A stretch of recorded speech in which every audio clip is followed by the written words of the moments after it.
जोत जलाबो।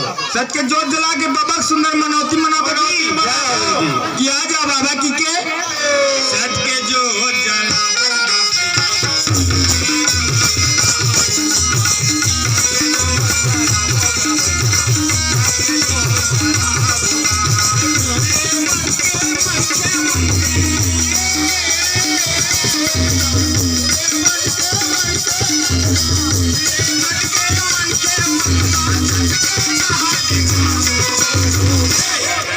सच के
सबके मन में सच के जोत जलत है भैया।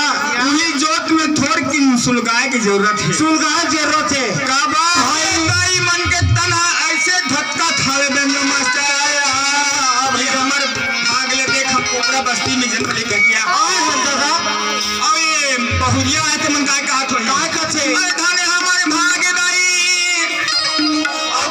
पतो कोपरा गांव में पत्तो बन के आया बाबा हमारे गांव में प्रकट हो गया है। सुंदर दिया जला है दिया जलाए हवन बाबा के मंगल गाय हवन कहा के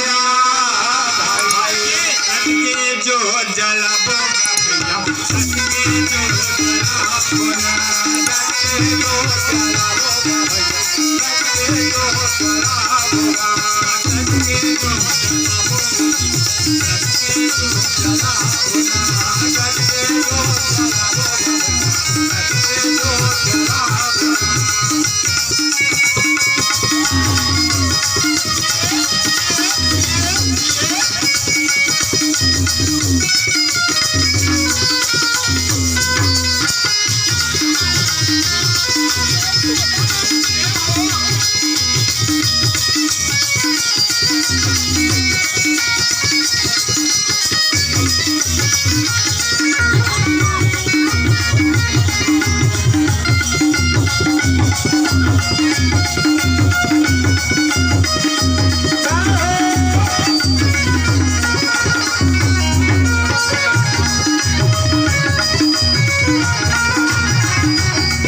Thank you.